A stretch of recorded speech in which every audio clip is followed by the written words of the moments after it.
This video is sponsored by Wingfox. More about them at the end. Imagine you are at a restaurant. You are hungry and want to eat. Nothing sophisticated, just a tasty and well-cooked meal. But as you flip through the menu, you realize that the chef only cooks main courses, nothing else.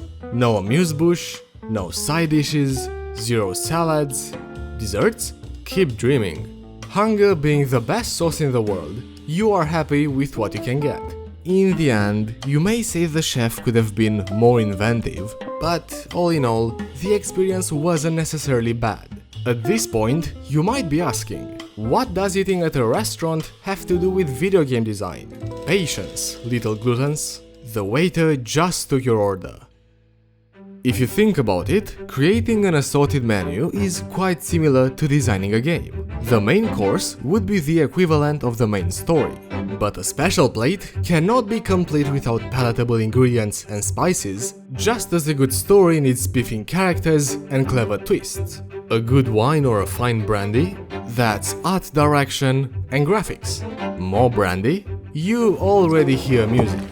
Yet, something still is lacking. Looking at the menu, there's nothing to bring out the many fresh flavors all these ingredients promise. A good chef would recognize the problem. There are no side dishes, by paralleling, no side quests in our game.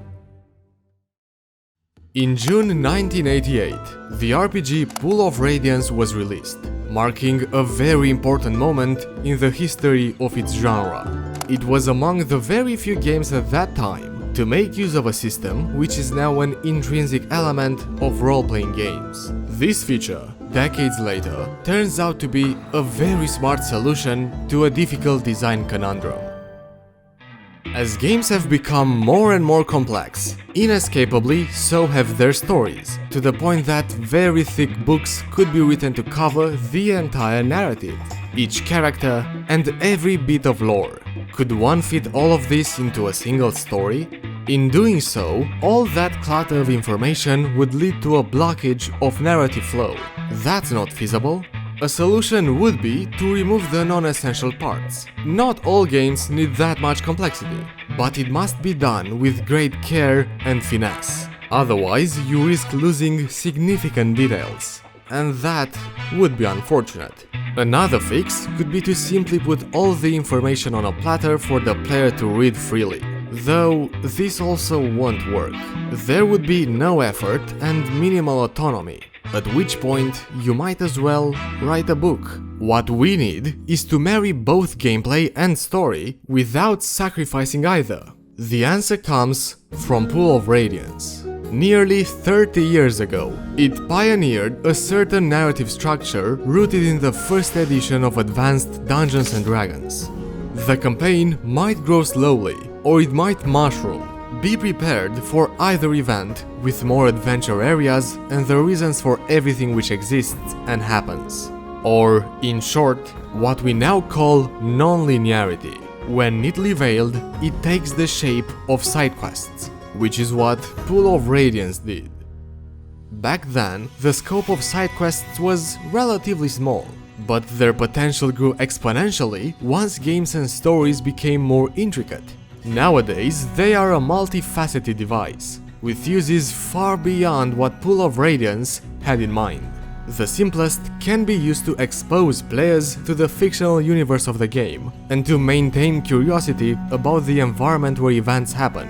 Those more complex, which put the player to work, might influence the diegesis, the central and secondary characters, or the connections between them. And in truly special cases, quests can even be used to impact the player, in a way that you might not expect, and which is utterly clever. But until there, how can side missions affect the narrative? Now is probably the right moment to warn you of spoilers, so you might want to check the description for the list of games I will talk about. Red Dead Redemption 2 introduces Arthur Morgan as the protagonist. His personality takes shape throughout the entire main narrative, right until the very end, which provides all the required ingredients for him to become a memorable character.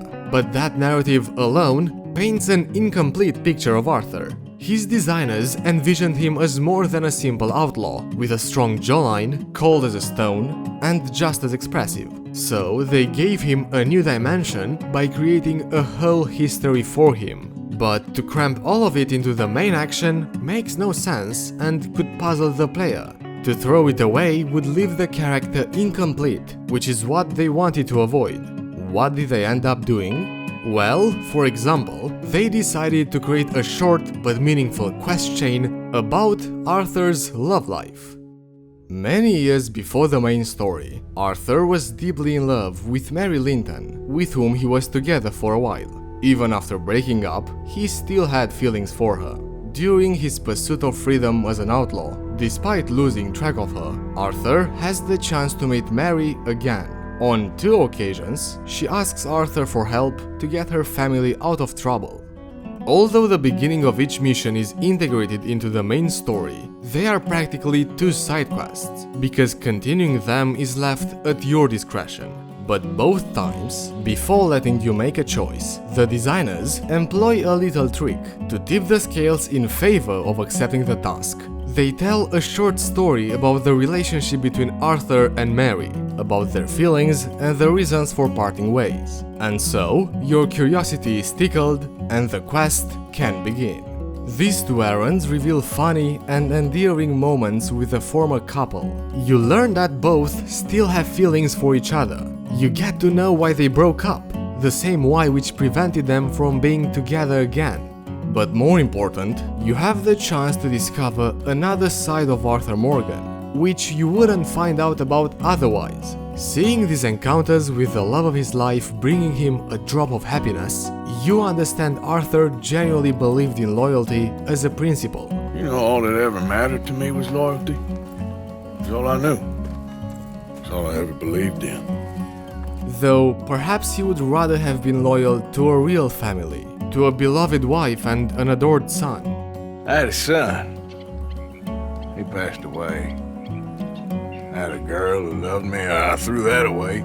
Simply put, these quests aren't just extra content. For those who are sufficiently interested, they paint a richer backstory of the whole fictional universe. Have you ever heard of consequentialism? In short, it's a philosophy which states that an action cannot be deemed good or bad until after analyzing the resulting consequences. What about its distant cousin, utilitarianism? Does this ring a bell? It encourages striving for the maximum well-being of people, which is how an act may be assessed as morally right. Can such concepts be used to enrich adventures and their narratives? The Witcher 3 presents itself as a game with a good, long, complex story for its elaborate, rich, dynamic world atop which many quests await. There are so many. Poor Geralt, for not all the knots can be untied with the blade. Early in the game, there's a mixed questline, half mandatory, half voluntary, involving Baron Stranger and his family. The first mission, the Whispering Hillock, is part of the main story and is based on a seemingly simple do/don't decision. Only seemingly, because it turns out to be a real moral dilemma. If Geralt acts, 5 orphans will be saved from death, but with a hidden, appalling, secondary effect. The locals from a nearby village die. Lacking this vital information, the player is lured into taking this decision, hinging their reaction on instinct and respect for an ethical principle, defending those who cannot defend themselves. As for the second choice, the consequences get reversed. The villagers are saved, but the orphans disappear. This is a textbook case of how to trick the player, as any path you would take could be the best and the worst at the same time. The second mission, Return to Crookback Bog, is the logical continuation of the first one and the side quest we are interested in. Due to a ripple effect generated by the previous moral choice, Geralt now has to deal with its delayed repercussions. Saving the orphans caused Baron Stranger's wife and caretaker of the children, Anna, to end up under a curse which turned her into a hag. Regardless of how Geralt attempts to save her, Anna meets the same fate. she dies. The Baron, unable to bear the death of his wife, takes his own life. In the case of saving the village, the result is somewhat less bitter. Anna lives, but the loss of the children made her descend into madness. The Baron will take his wife in search for a cure. This side quest is full of meaning wherever you glance. It does more than tying the loose ends for the story of the Strangers. It also shows how the world within the game reacts to your choices and further explores their consequences. Had there been no continuation, would you have even bothered to ponder on the ramification of your decision? By cleverly and deceptively exploiting those complicated philosophical concepts mentioned before, it challenges your authority and autonomy, and makes you wonder, have I ever been allowed to make the right choice? If I'm to choose between a greater and lesser evil, I'd rather not choose at all. Usually though, the stakes are just too damn high. Sometimes in choosing a greater evil, you do good, albeit in a small way. Most times, you make your choice and never look back. In the end, the result of completing both missions may feel frustrating, but the experience is a truly special one. It makes the player feel that their presence in the game world is relevant and consists of more than a bunch of colored pixels spinning around with a sharp piece of metal in their hands. When talking about secondary quests with a strong impact on the main story, you can't do a whole lot better than to consider Dishonored 2, a game with plenty of such twists. Its plot, similar to the prequel, is centered on a complex and long-prepared conspiracy against the rightful ruler of the Empire. Due to the success of this scheme, punishing the usurpers and restoring order become the main goal of the player.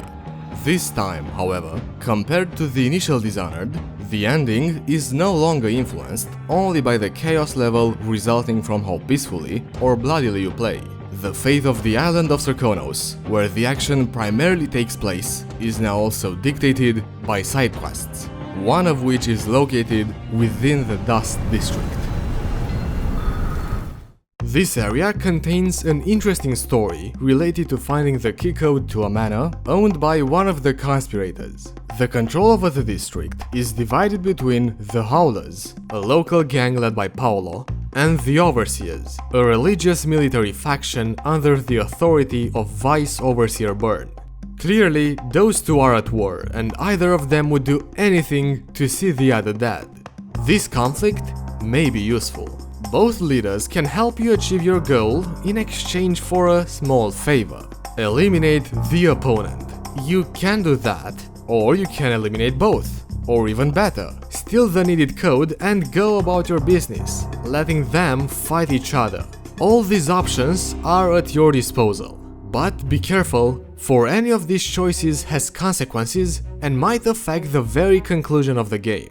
Depending on which side you take, or if you proceed alone, in the end it will lead to the thriving of Serkonos, or, on the contrary, to its ruin.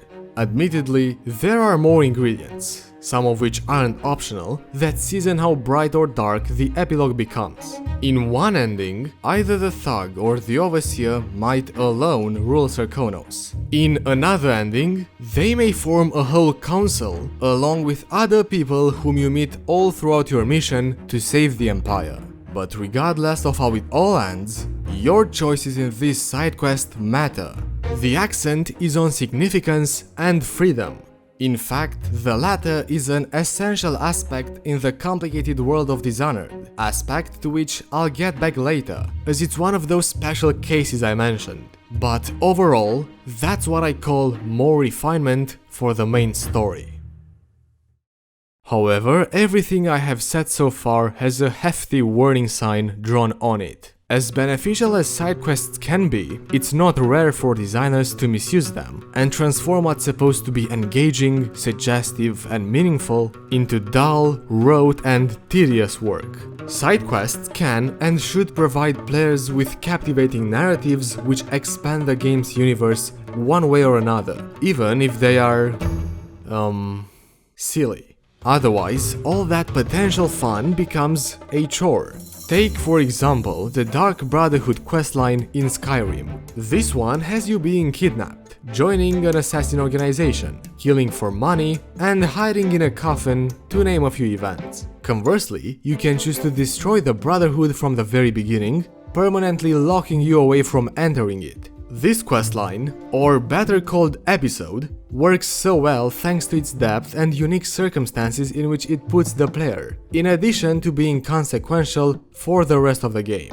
On the other hand, BioWare's Dragon Age Inquisition is almost notorious for having a good deal of poorly designed side quests. Many people have complained about the sheer number of trivial missions, where you will often find yourself either delivering an item, fighting someone whose name you've just learned, or guiding a bison back to its farm.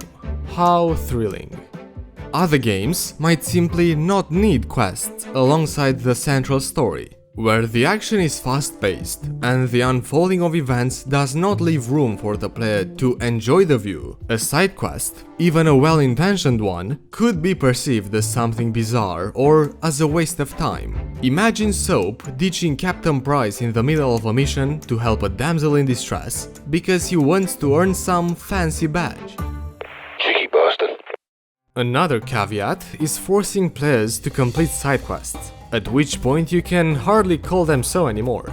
In Assassin's Creed Origins, sometimes you're stuck undertaking quests for experience in order to continue the main storyline. Initially, this may be engaging because you learn how the game functions, but as you make progress, it nearly becomes busy work. As defined in Characteristics of Games, written by Scuff Elias, Richard Garfield and Robert Gushera, busy work is when players aren't doing much, or at least nothing meaningful. In this case, side quests being a mere vehicle used for leveling up. As I've discussed in a previous video, when that happens, you run the risk of getting annoyed with the game as it disrespects your time. If frustrating their players is not a scary prospect, then designers should at least fear them dropping the game. All that is to say, side quests should be neither Sisyphean labor nor checklists to tick off, but tales worth taking part in. The sooner people realize the lack of substance in your side stories, the sooner they stop caring about them, which means losing an entire channel of storytelling and world building. Or does it? What if the narrative aspect didn't actually matter so much? What if we could motivate people extrinsically with a glamorous reward? When I began playing Ori and the Will of the Wisps, I was fascinated with how the world presented itself and how much potential it held. And I could only imagine what kind of stories the side quests would tell me, in addition to being given points for buying power-ups. Exciting, right? Well, not quite. By the time I finished half of the main game, I had bought all the upgrades I had wanted, and those unfinished side missions, admittedly not too great, no longer had any chance of being completed. In fact, there's a whole heap of evidence showing that tangible rewards reduce intrinsic motivation. Thus, once the prize is no longer satisfactory, players might stop embarking on side quests entirely. Think of each job as an opportunity, not to make money, but to build connections. However, rewards do have their place if used cleverly. As long as you never promise the player any, yet still give them one at the end of a task, to them it might come as a surprise gift, and may even reinforce their feeling of competence if side quests are volitional and not as simple as fetching an item.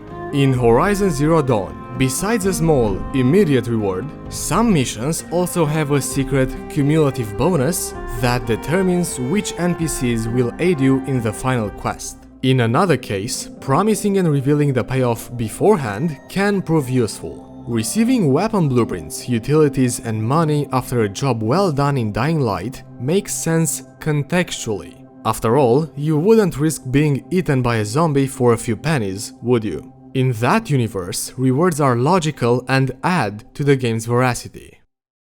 But players are not little children who need endless guidance. And at some point, you can let go of their hands. Let them explore and discover the game alone. It's not an easy task for a designer. but sure is fulfilling for the right audience. You must rely on their curiosity, on their drive to venture into the world you have masterfully created, and you must equally come to terms with the many missed drops of engagement you have kindly offered to them. That subtle but essential narrative detail that's hidden in a side quest, that romantic twist which is absent from the main story, all that lore you have sporadically spread throughout the game, encountering them is no longer guaranteed. And this shifts the focus from creator to consumer. The security needed by designers, that of people experiencing as much of the game as possible, is potentially replaced by a great sentiment players relish, which few games have managed to accomplish. Such a game is The Legend of Zelda Breath of the Wild. Having been developed with freedom in mind, the only quest you're explicitly given is to beat Ganon. Everything else is up to you to pick up and finish, which means your natural desire to know is the sole propeller towards intimately grasping the Kingdom of Hyrule. So, what initially looks like a barren landscape, at a closer look, turns out to be an environment that promotes adventure. Because the world is sprinkled with bits and pieces of storytelling, you're continuously surrounded by elements which entice your interest. And what sense would it make to talk about extrinsic motivation now, when right in front of us sits an unbounded source of curiosity? For this reason, people will plunge into any sort of attractive activity, building block by block, story by story, their own journey. Consequently, side quests become greater in importance. They are no longer mere random events, but part of the main mission, now completing the virtual world. This way, the story is dynamic and transforms with each playthrough. Another example worth studying is Elden Ring, which has a similar approach to offer, but one that takes a step further. Here, tasks are much more valuable. Firstly, each one implies a ruthless crossing of the lands between, and making progress feels less like a task and more like a reward in itself. Think about it. Even if the next step is reaching an NPC, the path might be riddled with tough enemies. So overcoming those obstacles and completing your track will be fulfilling on their own. And secondly, it's very easy to miss, forget about, or even lock yourself out of entire quest lines. The game will not help you with any map marker, quest log, or hints regarding dialogue lines and their consequences. For these two reasons, successfully advancing in a quest bears more significance, in addition to being revealed another narrative like in The Witcher, and besides crafting your own adventure like in Breath of the Wild, properly following instructions is much more gratifying and fills you with a sense of accomplishment, of competence. But don't worry, no one will judge if you use an internet guide. Not to mention, certain questlines can also alter the ending of the game, adding another layer of complexity to the story. But I won't spoil the fun. There is one more perspective from which we can look at the importance of side quests in video games. It's about how people play games in general, and in our case, how they perceive activities unrelated to the main storyline. What I'm referring to is educating players to be inquisitive about their surrounding universe. Let me explain. Any game generates memories that stick with the player for a while. If the game is well designed, they will remember the good story, the memorable characters, their journey, so that while will easily be longer. As absurd as it might sound, an awful game can have much the same effect. But instead, they might recall all those tedious and useless errands, which only brought them pointless experience and 2 bags of swords and daggers. Very impractical, but... Ooh, shiny. And it seems people tend to remember poor adventures much more than their counterparts. Therefore, it's clear why they might be reluctant to deviate from the main path, coming with all that baggage from previous games. And equally clear why designers would be foolish not to act. So what can we do about it? A good game can educate its players about how to play better, in a figurative sense, with lasting beneficial results. An article published in 2014 in the journal American Psychologist talks about the possibility of using video games as effective tools for increasing attention, building resilience, learning to cope with ongoing failures, and for managing your mood and emotions, all of which you can then rely on in your everyday life. And a pretty good method is to use well thought out side quests, being close at hand now after such a long discussion. For starters, games can teach that there is more than one way to get from A to B, the shortest path not always being in your interest, which is something the Dishonored series gets just right. The first installment introduced the concept of letting people play their way, enabling them to diversely approach conundrums. Thus, it is up to you to cut, stab, shoot, and blow up anyone in your path, or be a sneaky hero clean of any blood on your hands. But this is more than just a playstyle. It becomes a permanent secondary task once you consider how it nuances the story. Being a murderous assassin, practically choosing the easiest and most obvious route, leads to a much darker ending, where the Empire is on the verge of collapsing.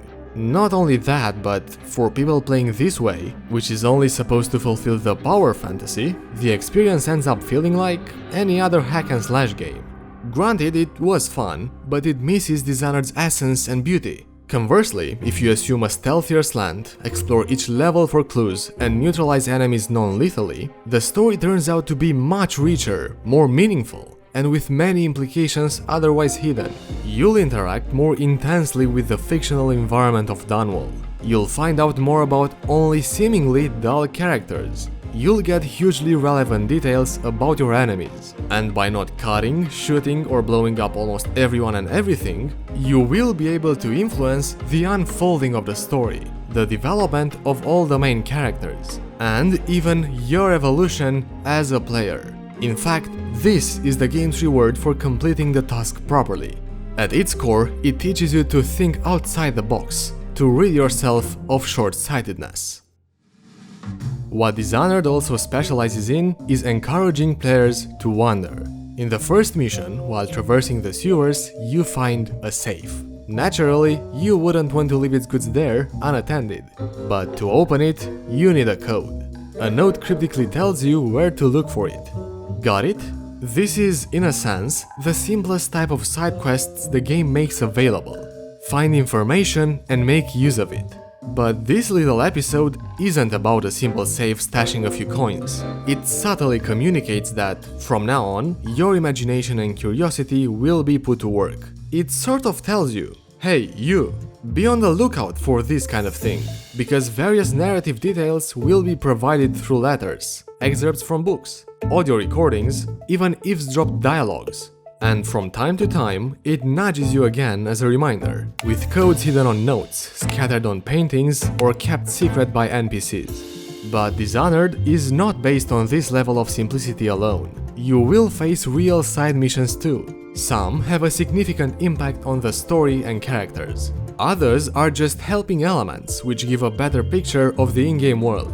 And soon enough, it will be beyond doubt that solving them or using seemingly unimportant information will make the story progress differently, better. Clever stuff all around. In Dishonored 2, the designers put almost all the toys in the player's hands and tell them, now you know how to do it. You don't need us anymore. You will figure it out. Certainly, they considered that most of those who will play the sequel will have also played the first entry in the series. So, the player should have a solid idea about the philosophy of the game, about its side quests and covert information. I need to pee!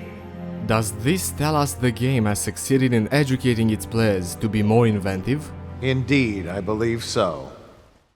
Other games are equally skillful at teaching through side quests. The Soul series requires resilience and perseverance to face off an awful lot of cruel monsters. You need a certain elasticity to not get frustrated each time you die for optional content, when you could instead be finishing the main storyline. You want to create better weapons from boss souls? Very well, but first, you will need to kill this gigantic cursed tree by hitting it in its... You get a point. And if you're not already attuned from previous games, then it makes sure to train you. Games like Breath of the Wild call for and cultivate creativity, and leave it up to you to determine when you have explored and seen enough of Hyrule, because the end goal is always available. But just to be sure, here's another shrine you haven't yet explored. You might enjoy this one too. What I'm trying to highlight: side quests aren't simple storytelling tools. They have enormous potential outside of that. potential which can bring out all the flavors of a game well designed. As basic devices to prolong the playtime of a game, they won't cut it. Add a narrative, and now you have a refined experience to offer. Use them to educate people to be more curious, creative, committed, and that becomes an unforgettable journey. Thank you so much for watching. Judging by the fact that you're still here, this is the perfect moment for you to subscribe and spread the word about this video. I find that Twitter is a good place for that. Or support the show on Patreon like these brave adventurers: Badr Al-Kahtani, Debashish Patra, Giovanni Pena, and Realitats Verlast. Finally, I want to thank Wingfox for sponsoring this part of the video. Since you have just finished this essay, why not take a detour for a side quest and earn some experience with Wingfox? They are an online learning platform for artists that offers courses created by highly talented and diverse people, some of whom are veterans in their industries. The platform's focus is on supporting and helping its users grow, whether you are beginning to learn or already a master of your craft. Being constantly updated with new content, ranging from computer graphics to animation and game art, you are bound to find lessons which will aid you in making games. For instance, I have been following this course on how to create a stylized environment made by Lao Xu, which Wingfox was kind enough to give me free access to. As you should expect by its beginner tag, you are guided all throughout the process, starting with gathering references, then making assets such as grass blades and trees, finishing with rendering and editing the final shots. Although the lecturer speaks in Chinese, I am able to follow fine using subtitles, which are mostly easy to understand. What I've really enjoyed about it is the wide range of software it teaches, such as Photoshop, Substance Painter, and ZBrush, which means you actually learn much more than you might think initially. Right now, you can use the code WFN15 for a 15% discount on any course. If that still is a bit expensive, don't worry. Sales happen quite often. You might be able to catch one on just the right price then. Make sure to check out their entire catalog at wingfox.com.